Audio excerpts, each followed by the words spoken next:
Good afternoon, students. So yesterday we were discussing about the topic general principle and isolation of elements, that is metallurgy.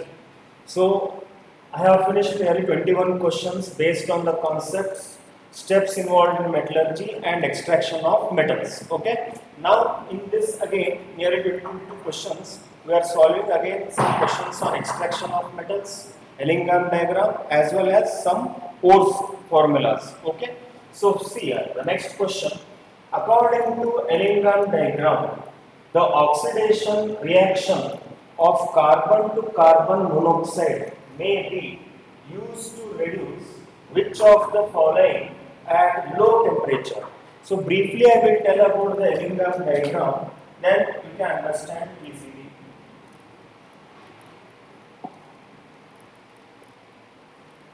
Okay, see, when you go for the Ellingham diagram, what happens here?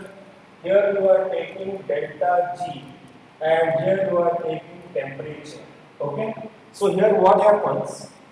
Whatever the free energy change we are doing in the Ellingham diagram, the concept is that below metal oxides which are having higher negative energy are used to reduce the above metal oxides. Means the metal present in this one can reduce the above metal oxide into metal. This is the Ellingham diagram. Here I cannot write all the equations of metals, but you can imagine because already you have studied about the Ellingham diagram. For example, CaO, MgO, ZnO, CuO, like that many oxides will be there. So according to this, what they are asking is that oxidation reaction of carbon to carbon monoxide. Means if you use the carbon as reducing agent, it will be oxidized to carbon monoxide. At lowest temperature, which metals can be extracted, they are asking. And we know that the metal oxides which are present above are highly stable. The element oxide which are present low are very less stable. So at lower temperature means this is having a negative temperature and this will be having a positive temperature. If you compare all that four, the oxide which will be reduced easily is called as a zinc oxide. Hence the option 4 is correct for this question. Okay.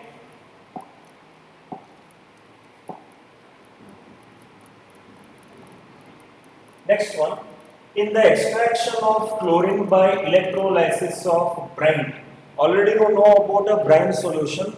Brine solution is a mixture of sodium chloride in water, which is a saturated solution. Okay. So in electrolysis means what? Here we are extracting the metal by the electrolysis process. Therefore, in this electrolysis, what happens? He is asking. Here you have to think that.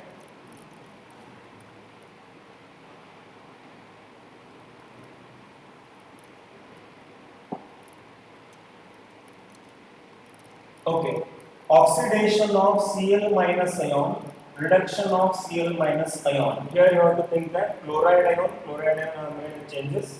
Oxidation of chloride ion to chlorine gas occurs. Reduction of chloride ion to chlorine gas occurs. For overall reaction, delta G naught has negative value. A displacement reaction takes place. See, for overall reaction, delta G naught has negative value, it will not come here, okay, because the reaction either it may be endothermic or exothermic. And this one displacement reaction, let's see about that. And in electrolysis of chlorine, we all know that 2 moles of NaCl is dissociated. Directly I am writing, we get 2 moles of sodium metal and chlorine gas is liberated directly, okay. So here NaCl first ionizes into Na plus and Cl minus and directly undergo oxidation reduction. At cathode Cl2 will be there, at anode Na will be deposited like that. So here you have to concentrate only on chlorine. In this chloride ion is there, in this chlorine molecule is there. Here the charge is -1, here the charge is 0. From -1 to 0, what happened here? It underwent gaining of the electrons. That is, if it loses, it is oxidation. It is gaining the electron, that is, it was a it is -1, it is losing the electron. Therefore, it is nothing but called as a oxidation of chlorine. So the option first one is a correct option. Next one, the electrolytic reduction technique is used in the extraction of. In third step, we are converting oxide into crude metal. We are having few methods: pyrometallurgy, smelting, electrometallurgy, hydrometallurgy, self-reduction. So he is asking about electrolytic reduction, means which is done for which type of metals? Sodium, aluminium, magnesium, like that. And he has given few options. Let's see here. Highly electronegative elements, means which are present almost in the p block elements. Highly electropositive elements, means which are present in group 1 and 2. Metalloids, which are present in 13th, 14th and 15th group. And transition metals, means D block elements. And I already told sodium, calcium, like that, magnesium, they are highly electropositive because they will react with each other easily. So the option correct for this one is highly electropositive elements, that is electrolytic reduction. Next question, purest form of iron is. So when you do the extraction of iron from the blast furnace, you get some type of a crude iron metal. And what is that iron? Depending upon the carbon content and other impurities, we are classifying into cast iron, wrought iron, steel, like that. Steel will be manufactured, cast iron and wrought iron. So like that, he has given some of the options. Let's see. Purest form is asking cast iron, hard steel, stainless steel, wrought iron. Steel and stainless steel are example of alloys. Leave it. Now the confusion between cast iron and wrought iron. I think you know the percentage of carbon in cast iron and wrought iron. If you remember that, you will get the answer. In cast iron, maximum 3 to 4% of the carbon will be present, and in wrought iron, 0.5 to 1% carbon is present. Whenever the carbon is less, it is the purest form of a iron. Therefore, here the option fourth one is correct, which contains a less amount of the carbon. Next question. Which one of the following ore is concentrated by chemical leaching method?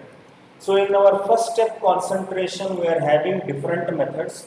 In that, one method is called as a leaching. Using the solvent, we have to remove the gangue particles. That is called as a concentration. So he is asking which of the following ores which are present here, they can be prepared or concentrated by the chemical leaching method. Again, we have to think of the formulas as I told in the previous class. Galena formula is PbS. Copper pyrite formula is CuFeS2. Cinnabar formula is HgS. Argentite formula is AgS2S. So if you know these four formulas, you can easily identify which one will undergo the leaching method.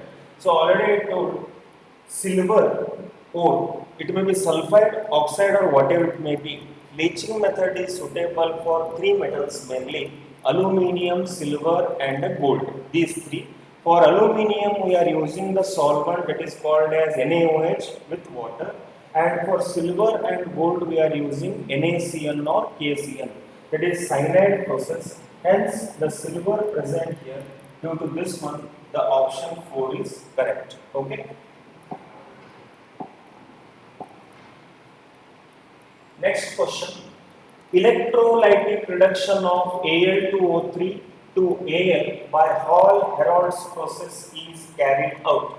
So all of you know about the Hall-Herold's process. It is the electrolytic refining method to obtain the pure aluminium.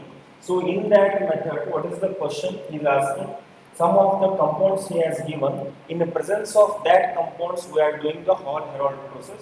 Let's see one by one. First one, in the presence of NaCl, in the presence of fluoride, in the presence of rhyolite, which forms a melt with a lower melting point, in the presence of cryolite, which forms melt with the high melting point. So first two options will be removed. Why means first option NaCl we are not adding, and second one whatever the fluoride is given in the form of fluorspar we are adding, but to make the alumina good conductor. Okay, so that both options will not come. Now the confusion is between third and fourth option almost same, only the lower melting point and higher melting point. And we know that the cryolite Na3Al F6 is added in the Hall-Herold's process to lower the melting point of the alumina. Hence, the answer where lower you are seeing, that is option 3, is correct for this question. That is Hall-Herold process. Next question. At 1273 Kelvin, that is 1000 degrees Celsius, what happens in this all four options he is asking.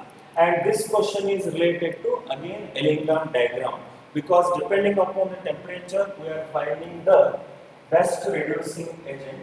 Therefore, what are the options? Let's see. Zinc can be oxidized by carbon monoxide. Zinc oxide can be reduced by graphite. Both statements are correct. Both statements are false. As you know that at this higher temperature, what happens in zinc? Zinc is above the carbon, and carbon is the best reducing agent for all in the form of carbon monoxide as well as carbon itself. Therefore, the first option, zinc can be oxidized by carbon monoxide, it is also correct. There will be some negative delta G naught value, you can refer that. And second one, it can be reduced by graphite, that is also with respect to carbon. And so both the statements are correct. And similar to this question, same concept, in the next hour I will tell you how the temperature and what are the values when zinc will be reacting. So this question I will again explain in the next part. Okay. Next one, blister copper is. All of you know that we extract the copper metal from copper pyrites. Okay. In that last step, after the decimerization, we get blister copper. And what is the blister copper? The copper in which the sulfur are removed in the form of sulfur dioxide gas, where the blisters are formed. Therefore, what is that he is asking? Impure copper obtained in self-reduction, processed during decimerization, both 1 and 2 are correct, none is correct. As I already told, blister is not 99.9% pure, it is impure copper. First option will be correct. Second one, I told you after the decimerization. In Bessemer converter, we are adding silica, we are adding oxygen gas and converting the copper sulfide and copper oxide into copper. Therefore, the option 1 and 2 are correct for this one. The option 3 is correct in the extraction of copper. Next question. Chemical leaching is useful in the concentration of. Again, the leaching process we are learning here, but somewhat options are different. As I already told, leaching means using the solvent and concentrating the pores.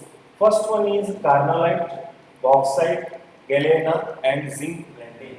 So again I will write the formulas, then you can understand I think. Carnallite formula is MgCl3A2 and bauxite formula is Al2O3.2H2O and galena formula is PbS. Zinc blended formula is ZnS. When you see all the four formulas, leaching I already told you, it is done only for 3 types of metals, aluminium, silver and gold. In all these 4 options we are seeing the aluminium here, hence bauxite is used in the leaching process. Okay, next. One of the following metals forms a volatile compound and this property is taken advantage for its extraction. This metal is. So you know that whenever the volatile word comes, we should go for the refining process which is called as a vapor phase refining, where we are refining 3 metals, zirconium, titanium and nickel. Zirconium and titanium are done by Van Arkel method and nickel is done by the Mons process. So here it becomes an advantage due to its volatile nature. Four option he has given: iron, nickel, cobalt and tungsten. So all of you should know the formula Fe, Ni, Co and tungsten is W. So you should understand Mond's process. Nickel combine with the carbon monoxide and form nickel tetracarbonyl. Hence the option B is correct, which forms a volatile compound. Okay. Next question.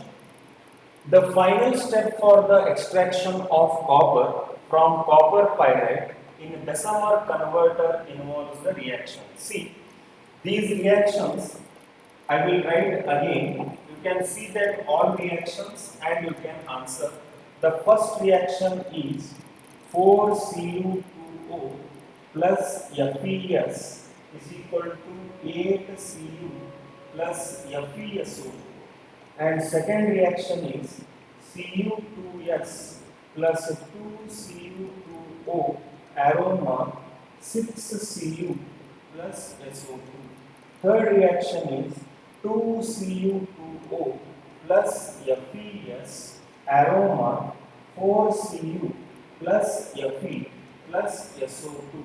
And the last reaction is Cu2S plus 2FeO aroma 2Cu plus FeCO3 plus SO2.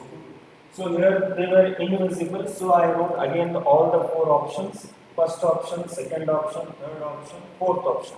So what is the question again? I will tell.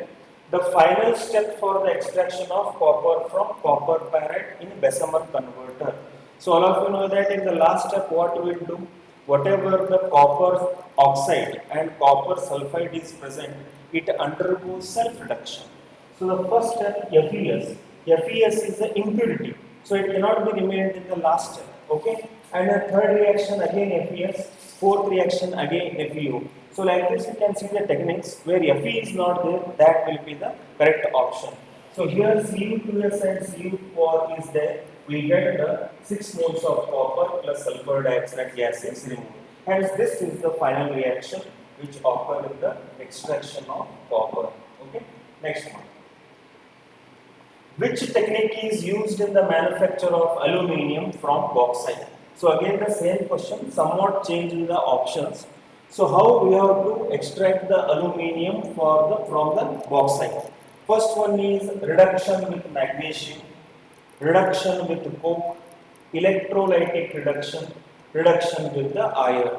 Based on the Ellingham diagram, which is more reactive than aluminium or which is the best reducing agent than aluminium, that element will be taken. Electrolytic reduction is done for highly electropositive elements, Mg, Al, Na, etc. Reduction with iron we cannot do, and reduction with magnesium we can do, but is only for few of the elements like chromium and tin. Hence the correct answer for this one is the third option, that is electrolytic reduction. Okay. Next question. Extraction of gold and silver involves leaching with Cn. Silver is later recovered by. So what is the meaning of this one? Here it is not a Cn, it is Cn minus ion, that is cyanide ion. So meaning of this one is gold and silver after leaching, it forms a complex, that is a silver cyanide complex or gold cyanide complex. To get that metal, what or how we are recovering? Distillation, zone refining, displacement by certain liquation. Liquation is done for melting point, high melting point metals. Zone refining is done for metalloids. Distillation is done for the high boiling point metals. So easily we can identify, and the correct answer is 3, displacement by zinc. But why means gold and silver are less reactive. When you add the more reactive element to that complex, automatically the zinc will take that place and silver or gold will come outside. Hence it is called as a metal displacement. So we have to go for the answer. Third one, displacement by zinc. Next question. The first step in extraction of copper from CuFeS2 is. In previous question, they asked final step. Now they are asking first step. So in first step extraction of copper, reduction by carbon, electrolysis of ore, roasting in O2, magnetic separation. So already we know that first step means it is nothing but called as a concentration. In all the four options who are not related to concentration, remove that. Reduction by carbon comes in third step. Electrolysis of ore comes in third step. Remove the two options. Remaining two are roasting in O2. It comes under the second step. Magnetic separation come under the first step. But even though roasting in O2 is second step, according to the steps involved in metallurgy, but when we take the finely powdered copper pyrite ore, directly we do the roasting because we have to remove sulfur quantity as well as iron later. Therefore, the correct option for this question is third one, that is roasting in oxygen gas. Okay. Next question. A number of elements are available in Earth's crust, but the most abundant elements are. We know that in introduction of the metallurgy, we talk about the occurrence of the metals. In that metallic ores, we tell which is the most abundant element, most abundant mineral, most abundant ore, most abundant gas, etc. etc. Here he is asking only about the elements. As all of you know, iron is most abundant element. It is present in first and third option. Therefore, you have to think of first and third. But when you come to first and third, aluminium and copper competition, aluminium is also second abundant element. Therefore, the first option, aluminium and iron, are the most abundant metals or elements present in the Earth's crust. Okay. Next question. Which of the following options are correct? They have given four options. In that, which one is correct? Cast iron is obtained by remelting pig iron into scrap iron and coke using hot air blast. In extraction of silver, silver is extracted as cationic complex. Nickel is purified by zone refining. Zirconium and titanium are purified by Van Arkel method. So starting from first, you can understand cast iron is not obtained by melting pig iron and you are not adding again coke or carbon because we want to remove the carbon. First option is wrong. Second one, in extraction of silver, complex is formed but an ionic complex is formed and silver comes outside in the form of ion or metal. Hence, second option is wrong. And third one, nickel is purified by vapor phase refining, not zone refining. In that, it is done by the Mons process. Therefore, the last option, zirconium and titanium are purified Van Arkel method. So, the fourth option is correct for this question, which is the correct statement. That one. Okay. Next. Difference in density is the basis of or on the basis of. You know that in concentration when we are doing, we are having some differences. Magnetic separation done for the magnetic, non-magnetic particles. Froth flotation depends upon wettability and leaching is done based on the solvent interaction and remaining one that is called as a gravity separation where lighter will come up and heavier will go down. So easily understand density will be depending on hydraulic classifier. Therefore, there are four methods. Ultrafiltration, it is filtration technique. Molecular sieving, it will not come. Molecular attraction, no. Gravity separation. Gravity separation is having another name that is called as a hydraulic classification. Hence, the answer for this one is third option that is called as a gravity separation based on the density. The next question here you are seeing again on the Ellingham diagram. Delta G naught versus T plot in the Ellingham diagram slopes downward for the reaction. As we know that as we increase the temperature in the Ellingham diagram, all the graph will be going upwards only. But there are two lines you see with respect to carbon. One is straight line, another is going down. Which are the two lines means here C plus O2 is equal to CO2, which is a straight line, and the downward line is of carbon monoxide. Because carbon acts as a reducing agent at all temperatures, hence in all the four options, Mg wrong, Ag wrong, the confusion between C and CO plus S1, as I already told, this reaction forms CO2, but this reaction will not form CO2. The answer correct for this one is third option, that is C plus half O2 is equal to CO. Okay. So on Elingham diagram, this was the question. Next one, I told you, I had made 1273 Kelvin in previous question for zinc. Now you can see the value of the zinc also here. Zn plus half O2 is equal to ZnO, the value is minus 360. Then carbon plus oxygen is equal to carbon monoxide, delta G naught is 460 minus. Means when you see the temperature, minus 460 is below, minus 360 is above. So based on that, you have to identify the correct statement. Zinc can be oxidized by carbon monoxide. Zinc oxide can be reduced by graphite. Both statement A and B are correct. Both statement A and B are false. So when you see this one and plot the graph, here you can feel that. If I am drawing the graph here, two lines I will make. Minus 460 is downwards, it is C plus half O2 line, and here Zn plus half O2 line. Here the element is C, that you have to understand. Means this carbon can be used to reduce zinc oxide, and whatever the carbon monoxide is formed, it is also below this line, hence it can also be used for this one. Therefore, the option first and second both are correct. The option 3, that is both statements A and B are correct, is the correct answer for this reaction. Okay, Elingham diagram. Next question.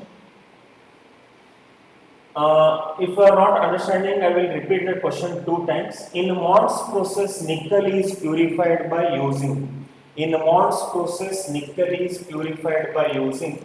First option CO2, second option SO2, third option CO, fourth option is O2 gas. As you already know, the reaction that is called as Mond's process nickel, you are taking nickel impure element, you are adding 4 moles of carbon monoxide, you are heating at high temperature, you get NiCO4, which is nickel tetracarbonyl.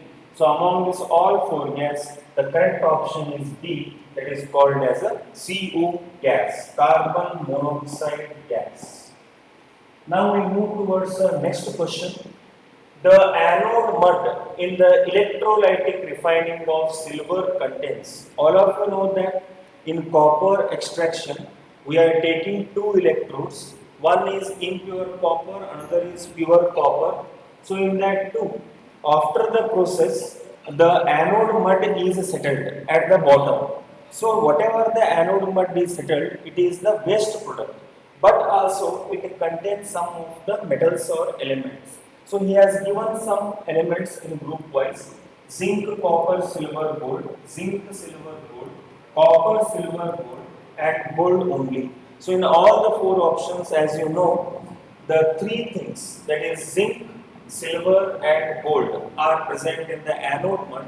Further, by some technical process, they are further extracted. So the answer is B for this option. Next one, which of the following statement is wrong, that is incorrect? First option is calamine and siderite are carbonates, argentite and cuprite are oxides, zinc blende and pyrites are sulfides, malachite and azurite are ores of the copper. Okay, so in all the 4 options, you can see the formula first. I will write all the formulas. Calamine formula is ZnCO3 and siderite is FeCO3. So both contains CO3, hence they are carbonates. Zinc blende is ZnS and pyrites are sulfides. You know that which contain sulfur are called as pyrites. Both contain sulfur, hence third option is correct. Fourth option, malachite, CuCO3, CuOH twice. It is having hydroxide and carbonate. Azurite is having the formula CuOH twice. So both are ores of a copper only. And remaining one option, argentite, which is AgS, and cuprite, which is Cu2O, One is oxide ore, another is a sulfide ore. Hence, the wrong statement for this question is, that is B option, that is second one, which is not ore of both same. Okay. Next question. An example of halide ore is. So again he is asking the ore formula, and you should remember the formulas easily. Again I will tell all the four formulas, then you can understand which is halide ore. The halide ore is in which you should have fluorine, chlorine, bromine and iodine. Okay. Galena, the formula is PbS. Bauxite Al2O3.2H2. Cryolite Na3Al F6, and third one is cinnabar, which is HGS. If you see all the options, no halogen here, no halogen here, no halogen here, but here there is a halogen.